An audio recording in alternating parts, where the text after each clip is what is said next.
शराब पीना हराम है और शराब सभी बुराइयों की मां है, लेकिन फिर भी आज का मुसलमान शराब के ठेकों की लाइन में आपको लगा हुआ दिखाई दे। इस्लाम अपने मानने वालों को कहता है कि अगर तुम्हारे घर में एक रोटी हो और तुम्हारा पड़ोसी भूखा हो तो तुम्हारे लिए जरूरी है कि उसमें से आधी रोटी अपने पड़ोसी को दो। इस बात को मेंशन नहीं किया गया है कि पड़ोसी मुसलमान हो तभी दो। Hello guys, welcome back to our channel. तो कैसे हैं आप लोग? उम्मीद करते हैं आप सब बढ़िया होंगे, हम भी एकदम बढ़िया। तो आज हम जिस वीडियो के ऊपर रिएक्शन देने वाले हैं बहुत ही इंटरेस्टिंग वीडियो होने वाला है। टाइटल है the truth of Islam, because of which Islam become the fastest growing religion in the world. इस वीडियो में हमें काफ़ी कुछ जानने को मिलेगा। आखिरकार क्यों इस्लाम इतनी तेज़ी से बढ़ रहा है पूरी दुनिया के अंदर। तो चलिए ज़्यादा देर ना करते हुए शुरू करते हैं।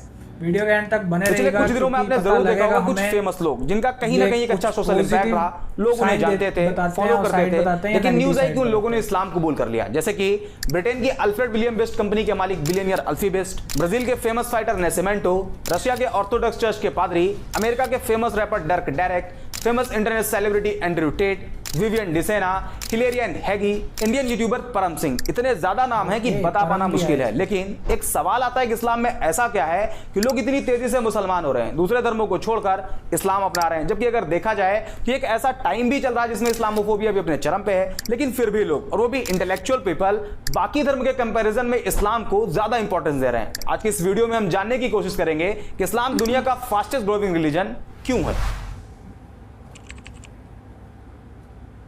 इस वक्त पूरी दुनिया की पॉपुलेशन 8 बिलियन मार्क को क्रॉस कर गई, जिसमें Christian 31.11%, Muslim 24.9%, secular, non religious, agnostic, atheist, इन सब की पॉपुलेशन 15.58%, हिंदू 15.16% और बाकी बचे 13.25% में सभी रिलीजन आते हैं। दुनिया में पहली सबसे बड़ी मुस्लिम पॉपुलेशन इंडोनेशिया में रहती है, दूसरी पाकिस्तान में और तीसरी इंडिया में। तो स्टडी के मुताबिक 2050 तक इंडिया दुनिया का सबसे बड़ा मुस्लिम पॉपुलेशन वाला देश होगा। लेकिन अगर आप वर्ल्ड वाइड देखते हैं तो इस्लाम का ग्राफ लगातार तेजी से आगे बढ़ रहा और साल 2060 तक इस्लाम दुनिया का सबसे बड़ा रिलीजन बन जाएगा। Japan, Europe, France, America, India जैसे कई देशों में इस्लाम सबसे तेजी से आगे बढ़ने वाला धर्म बन गया है। तो अब सवाल आता है कि आखिर इस्लाम इतनी तेजी से क्यों आगे बढ़ रहा है। तो इसका पहला रीजन जो हमेशा से बताया गया कि मुसलमानों में फर्टिलिटी रेट बहुत ज्यादा है, बाकी रिलीजन के कंपैरिजन में मुसलमान ज्यादा बच्चे पैदा करते हैं। यही वजह है कि मुसलमान तेजी से आगे बढ़ रहे हैं। जबकि सेंट्रल हेल्थ मिनिस्ट्री के सर्वे के मुताबिक मुसलमानों के बीच फर्टिलिटी रेट भी कम हुआ है। दूसरा रीजन, दूसरे धर्म के लोग तेजी से इस्लाम की तरफ अट्रैक्ट हो रहे हैं। पर डे कहीं ना कहीं से न्यूज आती है किसी फेमस इंडिविजुअल ने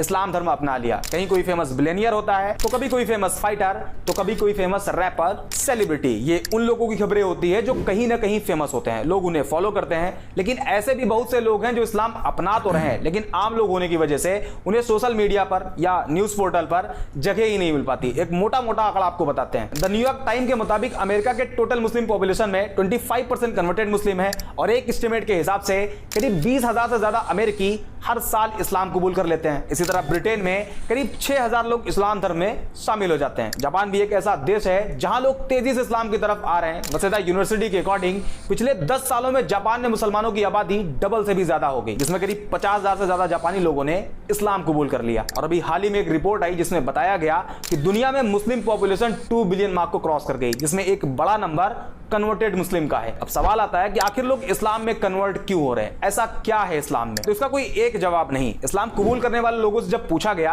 कि आपने इस्लाम क्यों कबूल किया, तो ज्यादातर लोगों ने अलग अलग रीजन बताए। लेकिन एक जो कॉमन रीजन देखा गया वो था कि जब कोई नॉन मुस्लिम किसी ऐसे मुस्लिम के कांटेक्ट में आया जो एक्चुअल मुस्लिम था, इस्लाम के बेसिक्स को फॉलो करता था, तो उसे देख के वो उसकी तरफ अट्रैक्ट होते और इस्लाम के बारे में जानने की कोशिश करते, जिसमें कुछ ऐसी चीजें उन्हें मालूम चलती जो एक नॉन मुस्लिम के लिए बड़ी सरप्राइज होती। For example social equality. बाकी धर्मों में देखा जाता है कि एक इंसान को दूसरे इंसान के आगे काफी नीचा दिखाया गया है। जैसे इंडिया में जातियों में बांट दिया गया, उसमें भी कैटेगरी बना देगी और सबसे कमजोर कास्ट कैटेगरी को शूद्र बताया गया। ऊंची कास्ट के लोग उन्हें अछूत मानते, उनके हाथ का पानी तक नहीं पीते। इसी तरह दूसरे धर्मों में काले गोरे इंसान को लेकर डिस्क्रिमिनेट किया गया, काले लोगों को गुलाम बना लिया जाता, उनकी पिटाई भी होती और उनसे जानवरों की तरह काम भी लिया जाता। ऐसे में जब कोई नॉन मुस्लिम जिसे सोशल जस्टिस नहीं दिया गया था, उसने इस्लाम को पढ़ा और पाया कि प्रॉफिट ऑफ इस्लाम ने किसी बिलाल नाम के काले गुलाम को न सिर्फ आजादी दिलाई, बल्कि आजादी के साथ साथ बाकी मुसलमानों के आगे बिलाल को काबे की छत पर अजान कहने के लिए खड़ा कर दिया। इसके अलावा जब लोगों ने प्रॉफिट ऑफ इस्लाम की एक स्पीच के बारे में जाना, जिसमें उन्होंने कहा था एक अरेबियन किसी नॉन अरेबियन से सुपीरियर नहीं और ना ही कोई नॉन अरेबियन किसी अरेबियन से सुपीरियर है, न कोई काला किसी गोरे से सुपीरियर है और ना ही कोई गोरा किसी काले से। यह जानने के बाद कि इस्लाम में कोई ऊंचा नीचा नहीं, इस एक पॉइंट की वजह से न जाने कितने लोगों ने इस्लाम कबूल कर लिया। दूसरा रीजन फॉरगिवनेस। इस्लाम में माफ कर देने वाला जो कॉन्सेप्ट है वो भी बड़ा शानदार है। जब लोगों ने उसे जाना तो वो भी उन्हें बहुत पसंद आया और लोगों ने इस्लाम कबूल कर लिया। फॉर एग्जांपल, मान लीजिए कि अगर किसी इंसान को एक पूरी कम्युनिटी बुरा भला कहे, उसे बाइकआउट कर दे, यहां तक कि उसे जान से मारने की कोशिश करे, तो रिएक्शन ये होगा कि जब भी उसे उस कम्युनिटी पर कंट्रोल मिलेगा वो अपना बदला जरूर लेगा। सारे लोगों से ना सही, लेकिन उन लोगों को जरूर टारगेट करेगा जो उसके खिलाफ उसके ही लोगों को भड़काते थे, उसे मार के लाने वाले को इनाम देने की बात कहते थे। आमतौर पर यही देखा जाता है, लेकिन इस्लामिक हिस्ट्री में इसके जस्ट उल्टा है। 7वीं सेंचुरी में जब इस्लाम की शुरुआत हुई, उसके कई सालों बाद तक, करीब 10 साल बताया जाता है, इस पीरियड में टोटल 40 से कम मुसलमान थे। उस टाइम अरब के जो पावरफुल लोग थे वो मुसलमानों को परेशान करते, प्रॉफिट ऑफ इस्लाम को जान से मारने की प्लानिंग करते, उन्हें जान से मार देने वाले को इनाम देने का वादा करते। यहां तक कि उस टाइम जितने मुसलमान थे उन सभी का सोशल बाइकआउट कर दिया गया और 3 साल तक अबी तालिब नाम की एक पहाड़ी पर कैद कर दिया गया। और मक्का के सरदारों ने यह अनाउंस कर दिया कि कोई भी मुसलमानों को कोई सामान न बेचे और अगर कोई ऐसा करता है तो उसे भी नहीं छोड़ा जाएगा। 3 साल बाद बाइकआउट पीरियड खत्म हुआ, लेकिन मक्का के लोग मुसलमानों को अभी भी टारगेट करते। सिचुएशन को देखते हुए 622 ईडी में मुसलमानों को मक्का से मदीना की तरफ जाने के लिए कहा गया, जिसे इस्लामिक हिस्ट्री में हिजरत कहा जाता है। हिजरत मींस माइग्रेशन। मुसलमान मक्का छोड़कर मदीना चले गए। उस टाइम मदीना को यसरब कहा जाता था, लेकिन मक्का के सरदारों का मानना था कि इस्लाम को पूरी तरह से अगर खत्म करना है तो उसके लिए सारे मुसलमानों को कत्ल कर दिया जाए। इसी इंटेंशन के साथ मुसलमान और मक्का के सरदारों की फौज के बीच पहली जंग लड़ी गई, जिसे जंगे बद्र कहा जाता है। इस जंग में मुसलमानों की जीत हुई और इसी हार का बदला लेने के लिए एक बार फिर मक्का के सरदारों की फौज निकली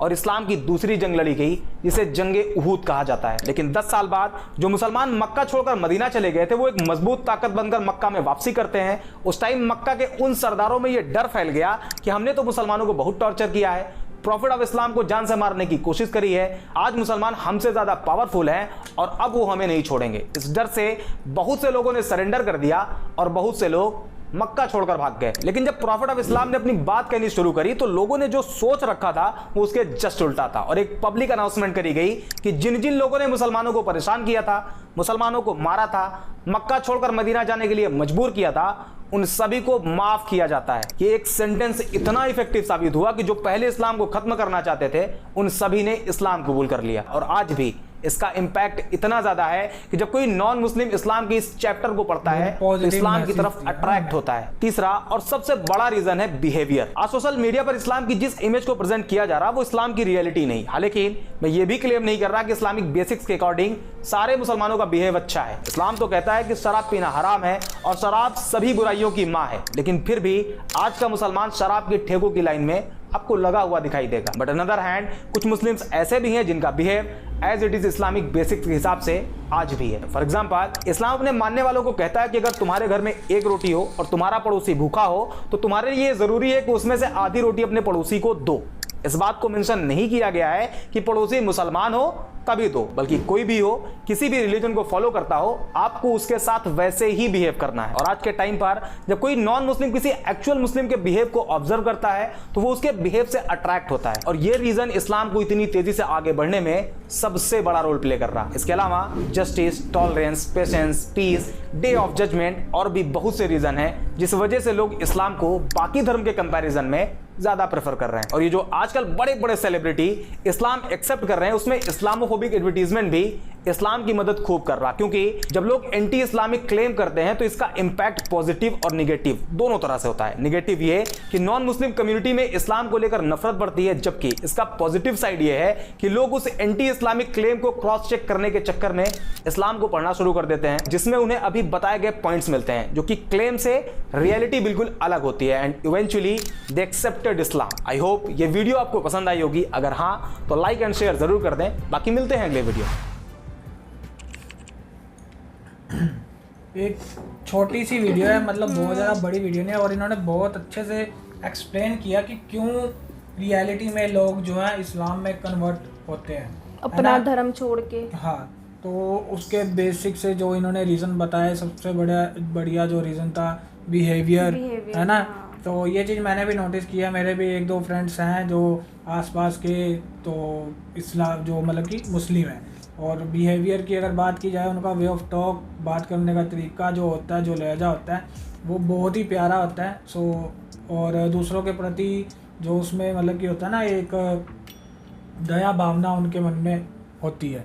और इस्लाम में जो मैंने एक और चीज़ भी देखी है, जो लड़कियां होती हैं उनका बात करने का जो लहजा है वो बहुत मतलब स्वीट तरीके से बात करते हैं। मतलब उनके लफ्ज़ ही ऐसे होते हैं, तो बहुत ही अच्छे तरीके से मतलब बिहेव करते हैं वो, चाहे वो कोई घर का मेंबर है, चाहे वो कोई बाहर का मेंबर है। मतलब लैंग्वेज ऐसी वो है, सॉफ्ट टोन में बात करते हैं वो।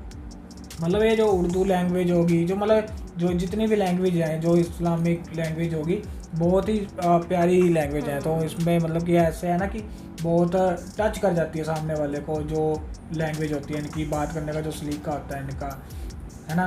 और बाकी इन्होंने ये भी बोला कि अगर कईयों का बिहेवियर अच्छा तो कईयों का खराब वो भी देखो, है। पॉजिटिव नेगेटिव हर जगह पे होता है। हर रिलीजन में अच्छे लोग मिलेंगे आपको, और हर रिलीजन में अगर इस्लाम में अच्छे लोग भी हैं तो बुरे लोग भी हैं, है ना। वैसे ही अदर रिलीजन में भी अच्छे लोग भी हैं तो बुरे लोग भी हैं। लेकिन जो बुरे लोग होते हैं ना, वो अपने वो मतलब कि पूरे रिलीजन के ऊपर धब्बा बन जाते हैं और सभी पूरे रिलीजन को बदनाम कर देते हैं। वैसे ही चाहे आप कोई भी अगर मुस्लिम इंसान कोई हरकत करता है तो उसको टेररिस्ट बोल देते हैं और सभी को गलत नज़र से देखना लोग शुरू कर देते हैं। कहने का मतलब यह है कि वैसे इस्लाम धर्म बहुत प्यारा है, लेकिन इसको बदनाम किया जाता है कुछ लोगों की, जैसे चुनिंदा लोगों की वजह से। और वो अब लोग कोई बाहर के नहीं, वो अपने ही होते हैं। वो खुद भी मुस्लिम ही होता है, लेकिन वो हरकतें ऐसी कर देते हैं कि अपने ही रिलीजन को बदनाम कर देते हैं। दूसरे रिलीजन के लोग फिर उनको गलत नज़र से देखते हैं, और वो सभी मुस्लिम्स को भी गलत नज़र से देखना शुरू कर देते हैं,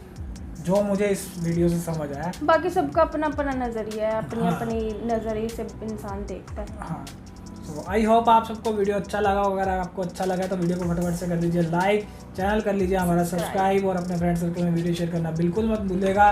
तो फिर मिलेंगे नई वीडियो में। Take care, bye bye.